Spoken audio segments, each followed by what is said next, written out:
அனைவருக்கும் வணக்கம் பிள்ளைகள். என்னுடைய யூடியூப் சேனல்ல கணக்காக்கு 2025ஆம் ஆண்டுக்குரிய சந்தா கேள்வி பகுதி 2 விளங்கப்படுத்தி போடுங்கன்னு சொல்லி கேட்டிருந்தவங்க. அந்த வகையில இன்னைக்கு நாங்கள் 2025ஆம் ஆண்டுக்குரிய சந்தா வினாவை பார்க்க போறோம். சந்தா அண்டது பிள்ளைகள் கடினமாக யோசிக்காதீங்க. படிச்ச பாடம் மாறாது, கேள்விதான் மாறும். ஓகே, கேள்வியை மிக தெளிவாக வாசியுங்க.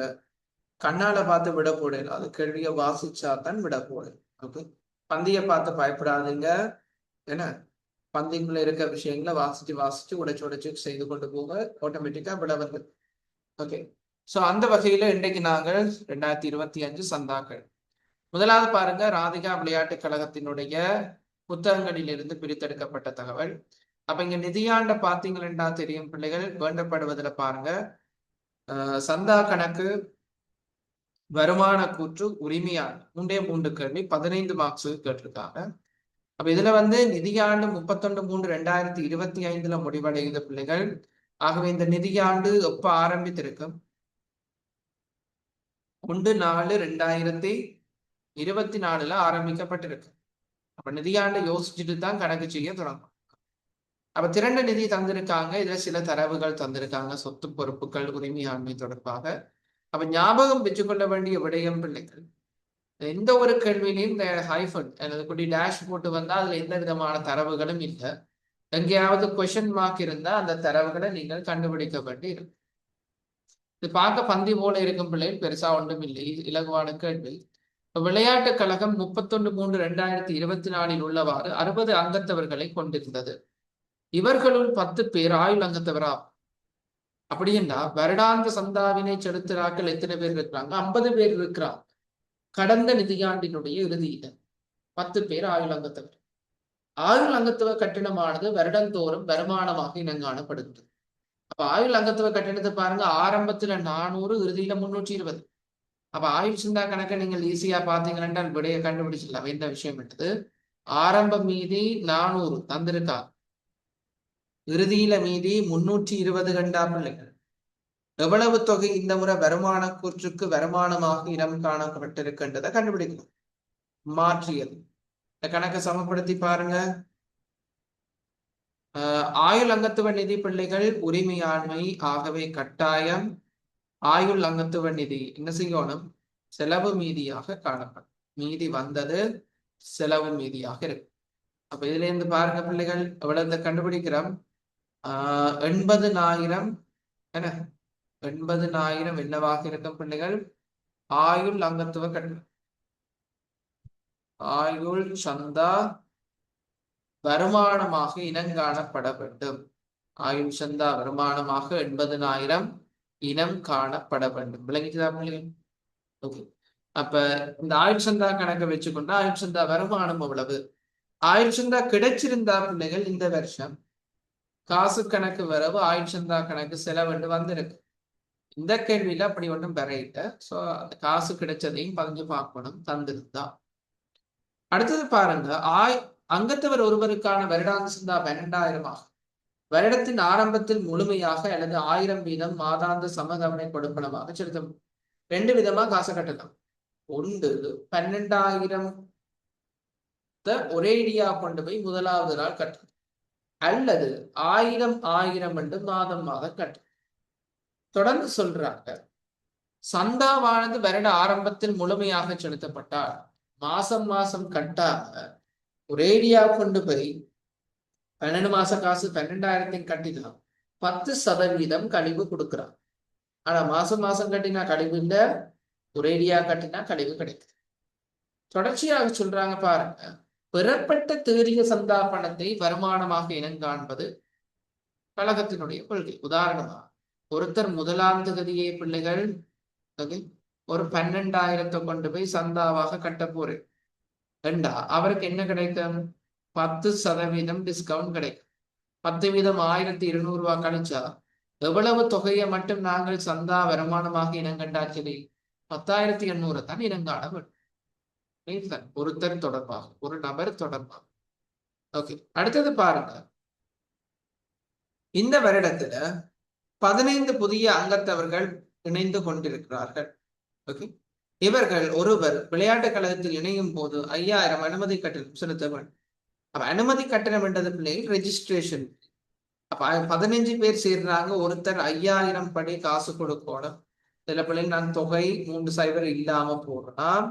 அப்ப எவ்வளவு அனுமதி கட்டண வருமானமாக இருக்கும்? 5000 தர 15 பேர் 75,000 இருக்கு. 15 பேர் தர 5 என்ன பிள்ளை 75,000 அனுமதி கட்ட வருமானமாக இருக்கு. ஆகவே இந்த நிதியாண்டில் இருக்கக்கூடிய மொத்த அங்கத்தவர் ஆரம்பத்துல பாருங்க 60 பேர் இருக்கிறாங்க, அதுல 10 பேர் ஆயுள் அங்கத்தவர். வருஷம் காசு கட்டுறாக்கள் 50 பேர் இருப்பாங்க. இதுல இந்த வருஷம் புதுசா 15 பேர் சேர்ந்து இருக்காங்க பிள்ளைகள். ஆகவே இந்த வருடத்துல காணப்படுகின்ற அங்கத்தவர்களினுடைய எண்ணிக்கை 65 பேராக இருக்கு. விளங்கிட்டதோ? தொடர்ச்சியாக பாருங்க, இவர்களில் 40 பேர் என 31/3/2025 முடிவடைந்த வருடத்தில் 40 அங்கத்தவர்கள் 15 புதிய அங்கத்தவர்கள் உட்பட தமது சந்தாவில் வருட ஆரம்பத்தில் ஒரே தடவையில செலுத்தியிருக்காங்க. இந்த புதுசா சேர்ந்த 15 பேரையும் சேர்த்து மொத்தமாக 40 பேர் என்ன செஞ்சிருக்காங்க? முழுமையாக தங்களினுடைய கட்டணங்களை செலுத்தியிருக்காங்க. ஒருத்தர் எவ்வளவு படி செலுத்துவேர் பிள்ளைகள்? 10,800 படி கொடுப்பேர். என் பிள்ளைகள் 10% டிஸ்கவுண்ட் கிடைக்கும். அப்ப இதுல மொத்தம் 40 பேரும் 12,000 படி காசு கட்ட போயிருக்காங்க. அப்ப 12,000 படி காசு கட்ட போன ஒரேடியா காசு கட்ட போன ஆட்களுக்கு என்ன கிடைச்சிருக்கும் பிள்ளைகள்? 10% கழிவு கிடைச்சு. ஓகே, 10% கழிவு கிடைச்சிருக்கு. ஆகவே இந்த முழுமையாக காசு செலுத்தினவர்கள் ஒரேடியா காசு கட்ட போன 40 பேர் இருக்காங்க, அவங்கள்ட்ட இருக்கு எவ்வளவு சந்தா காசு கிடைச்சிருக்கும்? 432,000 மட்டும்தான் கிடைச்சிருக்கும். ஏன் 10% டிஸ்கவுண்ட் இருக்கு. விளங்கிட்டதோ? சரி, தொடர்ந்து பாருங்க. இப்ப அங்கத்தவர்களுள் 5 பேர் யார்? இப்ப அங்கத்தவர்கள் சரியா? இந்த இப்ப இருக்கிறாங்க 65 பேர் 9 மாதத்துக்குரிய சந்தாவை மட்டும் செலுத்தியதுடன் மீதி அங்கத்தவர்கள் முழு வருடத்துக்குமான சந்தாவினை செலுத்தி தொடர்ச்சியாக 31/3/2024 போன வருஷம் சந்தா நிலுவையில் இவ்வரிடத்தில் பெறப்பட்டது. இதுல பாருங்க 5 பேர் என்ன நடந்திருக்கு பிள்ளைகள்? எங்க இருக்கிற அங்கத்தவர்களை நீங்க 2ஆ யோசிங்க. ஒன்று வருட ஆரம்பத்துல முழுமையாக காசு செலுத்தினான், இன்னொன்று மாதாந்தம் காசு செலுத்தினான். இந்த மாதாந்தம் காசு செலுத்தினாக்களை 2 விதமா யோசிக்கும். மாதாந்தம் காசு செலுத்தி முடிச்சார், மாதாந்தம் கொஞ்ச மாதங்களுக்கு மட்டும் காசு செலுத்தினார். அப்ப இதுல சொல்லியிருக்கு 5 பேர் என்ன 9 மாசத்துக்குரிய காசை மட்டும்தான் கொடுத்திருக்காங்கன்னா, இந்த மாதாந்தம் இந்த 5 பேர் சேர்ந்து எவ்வளவு காசு தந்திருப்பாங்க சந்தாவுக்காக? 45,000 மட்டும்தான். 45,000 மட்டும்தான் சந்தா காசு தந்திருப்பாங்க. அப்ப மிச்சம் எத்தனை பேர் இருப்பாங்க பிள்ளைகள்? 20 பேர் இருப்பாங்க. 65 பேர்ல 40 பேர் ஃபுல்லா காசு கட்டினார்கள். மாசம் மாசம் காசு கட்டினதுல பெண்டிங்ல இருக்கிறார்கள் 5 பேர்.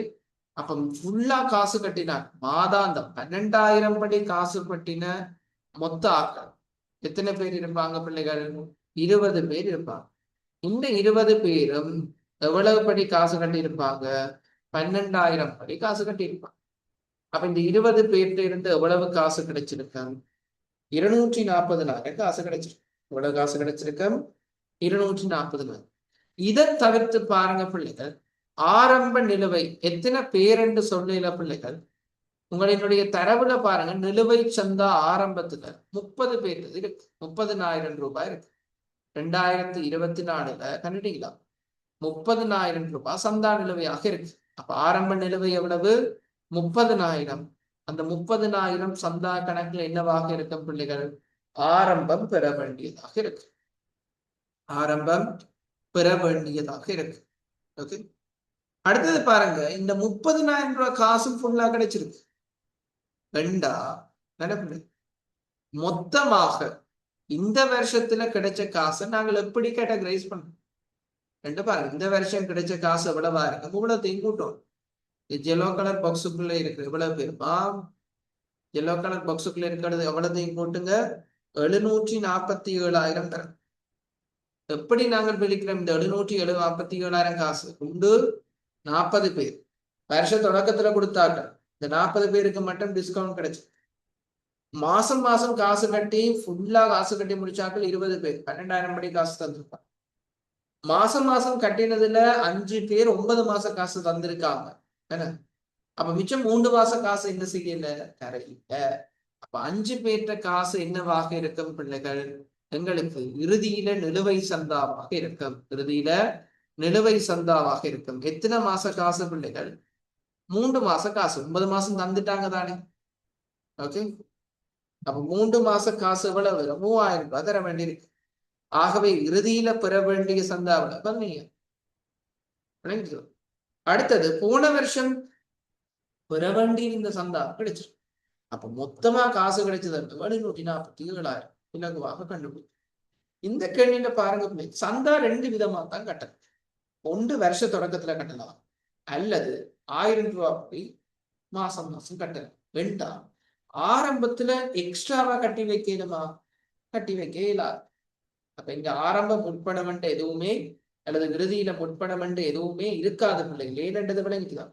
சந்தாவானது இதுல பாத்தீங்கன்னா தெரியும், ஆரம்பத்தில் முழுமையாக அல்லது மாதாந்தம் வீதம் அல்லது ரூபாய் 1000 வீதம் மாதாந்த சமதவணை கொடுக்கணும் செலுத்த முடியும். 2 மெரிட் தான். இப்ப எக்ஸ்ட்ராவா கொடுக்கறதுக்கு சந்தர்ப்பம் இருக்குமா? இல்ல, சந்தர்ப்பம் இருக்கா? என்ன டிஸ்கவுண்டும் இருக்கு. ஓகே, அப்ப இங்க ஆரம்ப முற்பண சந்தாவோ இறுதியில முற்பண சந்தாவை என்ன செய்யாத பிள்ளைகள் இருக்காது. புரிஞ்சுதான்? இறுதியில முற்பண சந்தாவோ இருக்காது. அடுத்தது பாருங்க பிள்ளைகள், இறுதியில பெற வேண்டிய சந்தா இதை கண்டுபிடிச்சிட்டோம். 5 பேர்த்த காசு 3000 வராதுல பிள்ளைகள். 3 மாச காசு இறுதியில பெற வேண்டிய சந்தா 15,000. வேற ஒன்றுமே இல்லை பிள்ளை, வேற ஒன்றுமே இல்லை. ஜீவா எதுவுமே இல்லை. ஓகே, இலகுவாக நாங்கள் விடையை கண்டுபிடிக்கலாம். ஓகே, இதை கூட்டி சமப்படுத்தி பாருங்க. சந்தா கணக்க 762,000 762,000.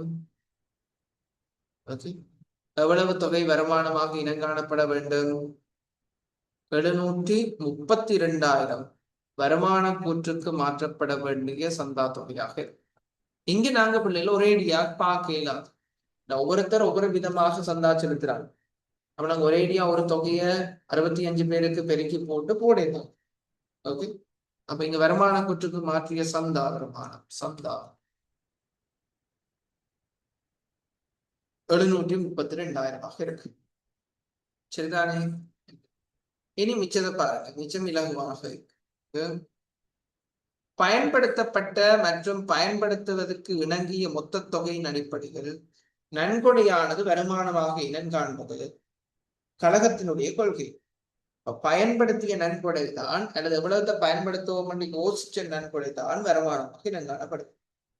விளையாட்டு உபகரணங்களை கொள்வனவு செய்வதற்கென முன்னைய வருடத்தில் பெற்றுக்கொள்ளப்பட்ட நன்கொடை உண்டு விளையாட்டு உபகரண நிதி என இனங்காணப்பட்டுள்ளது. பாருங்க, அப்ப விசேட நன்கொடை கொண்டு வந்திருக்கு. விளையாட்டு உபகரண நிதி என்னத்தை குறிக்குது? விசேட நன்கொடை. ஆரம்பத்துல பாருங்க பிள்ளைகள் எவ்வளவு இருக்கு? 800,000 இருக்கு. உங்களுக்கு விளக்கத்துக்காண்டி விளையாட்டு உபகரண நன்கொடை உரிமை கணக்காக இருக்கும் பிள்ளைகள். ஆகவே மீதி வந்தது 800,000 இருக்குது விளையாட்டு உபகரண நிதி. தொடர்ந்து பாருங்க,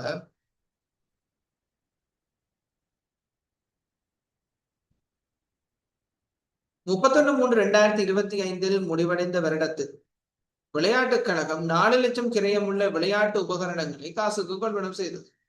விளையாட்டு உபகரணம் என்றது சொத்து, விளையாட்டு உபகரண நிதி என்றது பிள்ளைகள் உரிமையாண்மை. ஓகே, அப்ப 4 லட்சம் கிரயமுள்ள உபகரணம் வாங்கியிருக்கா. இதற்காக உபகரண நிதியில இருந்து 3 லட்சம் ரூபாய் மட்டும்தான் பயன்படுத்தப்பட்டிருக்கு. ஓகே, உபகரண நிதியில இருந்து 3 லட்சம் ரூபாய் மட்டும்தான் பயன்படுத்தணும் என்று சொல்லி கழகம் தீர்மானிச்சிருக்கு. ஓகே, அப்ப இந்த 4 லட்சம் ரூபாவுக்கு என்ன இரட்டை பதிவு பண்ணி உபகரணம் வாங்கி காசுல செலவு உபகரண கணக்கு வரவு. வழக்கமா ஒரு சொத்தை வாங்கினா சொத்து கணக்கு வரவு, காசு கணக்கு செலவு. அப்ப இங்க பாருங்க பிள்ளைகள், உபகரணம் கணக்கு தரையில என்ன தந்திருக்காங்க? ஆதனம் பொறி உபகரணம் தொகை கொண்டு செல்லும் நீதியில தந்திருக்காங்க. ஆரம்பத்தில் 1500, இறுதியில 1350. அப்ப இதுல பாத்தீங்கன்னா விளையாட்டு ஆதனக்குறி உபகரண கணக்கு ஆரம்ப மீதி தந்திருக்காங்க பிள்ளைகள் 1500, இறுதி தினத்துல மீதி 1350 தந்திருக்காங்க. இது ஆரம்ப மீதி, இறுதி மீதி தரவுல இருக்கு. இந்த வருஷம் விளையாட்டு உபகரணம் வாங்கினா நடைமுறை அல்லா சொத்துக்குள்ள ஆதனம் பொறி உபகரணத்துக்குள்ள வர. சரியா? சோ நாங்கள் என்ன செய்யணும்? விளையாட்டு உபகரணம் கொள்வனம் செய்தா காசுல செலவு ஆதனம் பொறி உபகரண கணக்கு வர. புதிய புதிய கொள்வனவாக இருக்கு. புதிதாக கொள்வனம் செய்யப்பட்ட விளையாட்டு உபகரணம் 400,000 இருக்கு. அடுத்தது பாருங்க பிள்ளைகள், இதுல எவ்வளவுத்த மட்டும் வருமானமாக இனங்காண சொல்லி இருக்காங்க? 3 மில்லியனை மட்டும்தான். அப்ப 3 லட்சத்தை மட்டும்தான் வருமானமாக இனங்காணணும் பிள்ளைகள். என்ன இரட்டை பதிவு வரும்? விளையாட்டு உபகரண நிதி கணக்கு வரவு 300,000. 300 வெளிப்படையா சொன்னா 300 தான் காட்டணும். வேறொன்றையும் என்ன செய்யக்கூடாது, காட்டே இல்லாது. ஓகே. விளையாட்டு உபகரண நிதி கணக்கு வரவு எங்க செலவு? எங்க செலவு பிள்ளை? வருமான செலவு கணக்குல செலவு. எழுதி வச்சுக்கணுங்களா? வருமான செலவு கணக்குல செலவாக இருக்கு.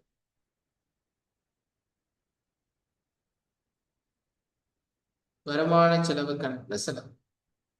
அப்ப விளையாட்டு உபகரண நிதியில 4 லட்சத்தையும் என்ன செய்யக்கூடாது? வருமான கூற்றுக்கு மாற்றக்கூடாது. ஆகவே விளையாட்டு உபகரண கணக்கினுடைய மீதி 500,000 இருக்கு. புரியுதா? 500,000 இருக்கு. வருமான கூற்றுக்கு மாற்றப்படும். அப்ப விளையாட்டு உபகரண நிதி என்ற விடத்தை காட்டணும் பிள்ளைகள்.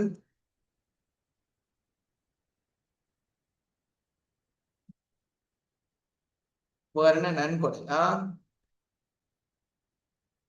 ரெண்டு சொல்லி 300,000 மட்டும்தான் காட்டுறோம். 400,000க்கு உபகரணம் வாங்கினாலும் பிள்ளைகள் 300,000 தான் உபகரண நிதியில இருந்து பயன்படுத்துறாங்கன்னு சொல்லியிருக்கு.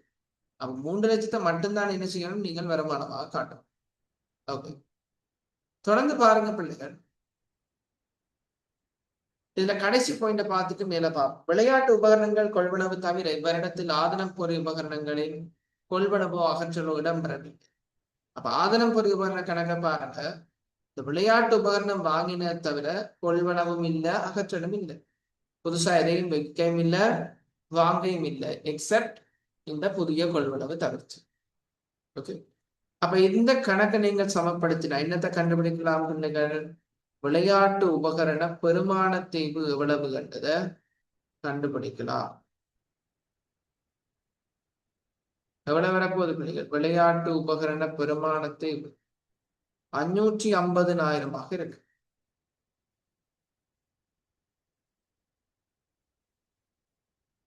விளங்குதா? விளையாட்டு உபகரண பெருமான தீவு எவ்வளவு? 550,000 இருக்கு. விளையாட்டு உபகரண பெருமான தீவு கழகத்துக்கு என்ன பிள்ளைகள்? ஒரு செலவீனம். கழகத்துக்கு என்ன? ஒரு செலவீனமாக இருக்கும்.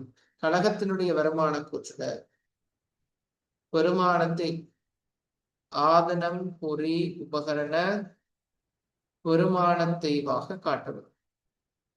ஓகே, அடுத்தது பாருங்க பிள்ளைகள், கட்டட நன்கொடை தொடர்பாக சொல்லப்பட்டிருக்கு. உள்ளக விளையாட்டு அரங்கொன்றினை நிர்மாணிப்பதற்காக 1/4/2025 பெறப்பட்ட 2 மில்லியன் கட்டட நன்கொடையானது. அப்ப இந்த வருஷம் தான் கட்டட நன்கொடை கிடைச்சு கட்டட நிதியாக இனங்காணப்பட்டுள்ளது. கட்டட நிதிக்கு என்ன பதிவு? கட்டட நிதி கிடைக்குது 2 மில்லியன். காசு கணக்கு வரவு, கட்டட நிதி கணக்குல செலவு. காசு கணக்கு வரவு டபுள் தேவைன்னா எழுதி பண்ணி. காசு கணக்கு வரவு கட்டட நிதி கணக்குல செலவாக இருக்கு. தொடர்ந்து சொல்றாங்க பாருங்க. விளையாட்டு கழகமானது இவ்விளையாட்டரங்கின் வடிவமைப்பு ஆர்கிடெக்சர் விருத்தி செய்வதற்கான 150,000 20/1/2025 செலுத்தியது. 20/1 ஆர்கிடெக்சருக்கு 150,000 கொடுத்திருக்கு. அப்ப ஆதனம் பொறி உபகரணம் படிச்சிருப்பீங்க பிள்ளை. அதுல சொத்தொன்றின் தற்போதைய இடம் மற்றும் நிலைமைக்கு கொண்டு வருவதுடன் தொடர்புடைய நேரடியாக ஏற்பட்ட கிரயங்கள் சொத்தினுடைய கிரியத்துக்குள்ள சேர்க்கணும். அப்ப இங்க வடிவமைப்புக்கு கொடுக்கிற செலவு கட்டிட கணக்குல வரவு வைக்கப்படும். ஓகே, கட்டிட கணக்குல வரவு வைக்கப்படணும். 1,50,000 கொடுத்திருக்காங்க. தொடர்ந்து பாருங்க. நிர்மாண வேலைகள் ஆரம்பிக்கப்பட்டன. இந்நிர்மாண செயற்பாடுகளுக்கான முதலாவது கொடுப்பனம் 3 லட்சம். அப்ப 3 லட்சம் ரூபாய்க்குரிய வேலை முடிஞ்சிட்டு இந்த வருஷம். ஓகே, வேலை முடிஞ்சிட்டு இதுல 31/3/2025 செலுத்த வேண்டியதாக இருந்தது. ஓகே, ஆனா இது எப்ப கொடுக்குறாங்க? 10/4/2020 அடுத்த நிதியாண்டினுடைய 4ஆம் மாசம் தான் கொடுக்குறாங்க. இந்த வருஷம் வேலை முடிஞ்சதுனாலதான் சரி. அப்ப முதலாவது பதிவு யோசிங்க. காசு கணக்கு வரவு என்ன, கட்டட நிதி கணக்கு செலவு, கட்டட நன்கொடை நிதி கணக்கு செலவு. ஓகே, கட்டட நிதி அல்லது கட்டட நன்கொடை கணக்கு செலவு. இப்ப இதுல எவ்வளவு நன்கொடை பயன்படுத்தி இருக்காங்க? பயன்படுத்தியது தானே கழகம் வருமானமாக இருந்தாங்க. எவ்வளவு நன்கொடை பயன்படுத்தப்பட்டிருக்க பிள்ளைங்க? ஆர்கிடெக்சருக்கு ஒரு 150,000. அதை தவிர்த்து டிசைனிங் சொல்லுங்க. ஓகே, அதை தவிர்த்து இன்னொரு 3 லட்சம் ரூபாய் நிர்மாணம் பில்டிங் ஒர்க்ஸ் முடிஞ்சு. அப்போ மொத்தம் 450,000 வருமானமாக இனங்காணும். சரியா? 450,000 என்ன செய்யணும்? வருமானமாக இனங்காணும். கட்டட நிதி கணக்கு வரவு வருமான செலவு கணக்கு செலவாக இருக்கு. வருமான செலவு கணக்கு செலவாக இருக்கு. ஓகே, இப்ப கட்டட நிதி கணக்கு சமப்படுத்துங்கோ. எவ்வளவு கட்டட நிதி கணக்குல மீதி சென்றது, மீதி வந்தது வர சொல்லு 1,550,000. அப்ப எவ்வளவு வருமானமாக இனங்காணப்படணும் பிள்ளைகள்? ரெண்டையும் சேர்த்து, டிசைனிங்கையும் நிர்மாண வேலைகளையும் சேர்த்து 450,000 கட்டட நன்கொடை வருமானமாக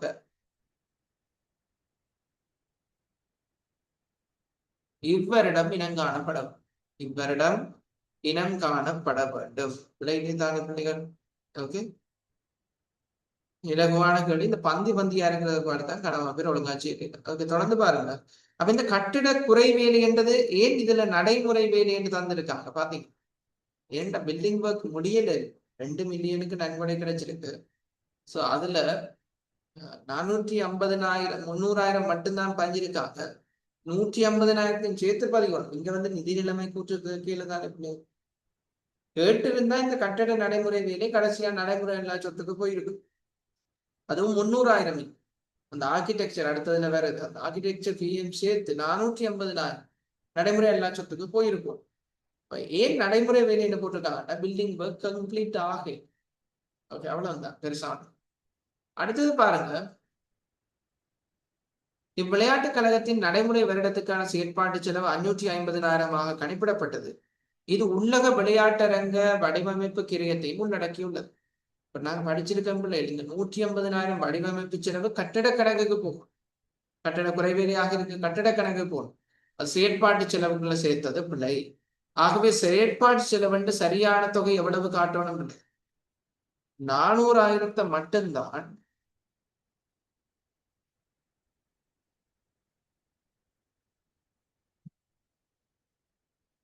காட்ட வேண்டும்.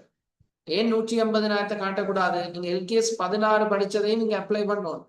எல்கேஎஸ் 16ல சொத்தொன்றினுடன் தொடர்புடைய நேரடியாக ஏற்படுகிறேன் என்ன டிரெக்ட்லி அட்ரிபியூட்டபிள் கோஸ்டுக்குள்ள இங்க கட்டடத்தின் கணக்குல தான் வரவு வைக்கணும். அது செயற்பாட்டு செலவு, வருமான செலவு இல்ல, மூலதன செலவாக கருத வேண்டும். ஓகே, அப்ப இவ்வளவுதான் இதுல சொல்லப்பட்ட விஷயம். ஆகவே இங்க நடைமுறை வேலைன்னு நடைமுறை எல்லா சொத்து கேட்டிருந்தா 450,000 காட்டியிருக்கும். இவ்வளவுதான் இதுல கேட்கப்பட்ட கேள்வி. வேற ஒன்றும் இல்லை, பெருசா ஒன்றுமே இல்லை. சரியா? ஓகே, இப்ப பாருங்க, நாங்க சந்தா கணக்கு முடிச்சிட்டோம். மிச்ச கணக்கு உங்களை விளக்கத்துக்காக இந்த தரவுகள் தந்திருக்கேன். ஒழுங்கா எழுதி திருப்பி வாசிச்சீங்கன்னா கேள்வி விளக்கம். ஓகே, மொத்த வருமானத்தை பாருங்க எவ்வளவு கிடைச்சிருக்கு? 1,637. கூட்டி பார்க்கணுமா? மொத்த செலவீனத்தை பாருங்க எவ்வளவு வந்திருக்கு? 900 இருக்கு. ஓகே, பிள்ளைகள் பெருமான தேவை பிள்ளைகள் 550 டைப் பண்ணிக்கலாம். 550 இல்ல பாருங்க, பெருமான தேவை 550 வந்தது. அப்ப மொத்த செலவு எவ்வளவு 950. ஆகவே இங்க மிகை வந்திருக்குது. எவ்வளவு மிகை? 687. அல்லது செலவிலும் கூடிய வருமானம் மிகை. ஓகே. அடுத்தது உரிமையாண்மை கேட்டிருக்காங்க. உரிமையாண்மை பிள்ளைகள் ஆரம்ப திறன் நிதி. உரிமையாண்மை இப்படியே காட்டுங்க. ஓகே. ஆரம்ப திறன் நிதி தந்திருக்காங்க 9 லட்சம். அதுல இந்த வருஷத்தினுடைய மிகை எவ்வளவு? 687,000.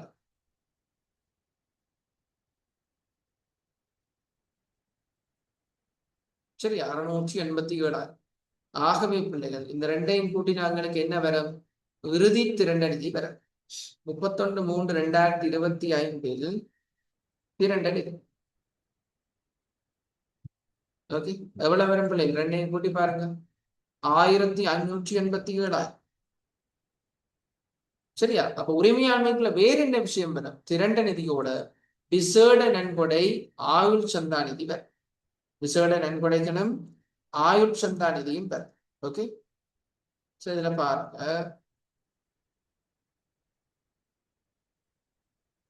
விளையாட்டு உபகரண நிதி. விளையாட்டு உபகரண நிதி. விளையாட்டு உபகரண நிதி பாருங்க எவ்வளவு மிச்சம் இருக்கு? 500 மிச்சம் இருக்குன்னு. அப்ப 500 உரிமையாண்மையில காட்டு. கட்டட நிதி கணக்கு. ஏன்னா கட்டட நன்கொடை கிடைச்சதுல மிச்சம் பாருங்க 1550. கட்டட நிதி கணக்கு. அடுத்தது பாருங்க பிள்ளைகள், சந்தா கணக்கு. ஆயுள் சந்தா. ஆயுள் சந்தால பாருங்க 320 நாள். ஆயுள் சந்தா நிதி. சரி, அப்ப விசேட நன்கொடை ஆயுள் சந்தா நிதி எங்க காட்டுவீங்க? உரிமையாண்மையினுடைய பகுதி. அப்ப மொத்தம் இதுல 2370. ஆகவே நிதியாண்டினுடைய இறுதியில உரிமையாண்மை இது ரெண்டையும் கூட்டுங்க 3957. இது எல்லாமே 3 சைபர் இல்லாம போட்டு செய்திருக்கேன் பிள்ளைகள். ஓகே. ஸோ இவ்வளவுதான் கேட்கப்பட்ட கேள்வி.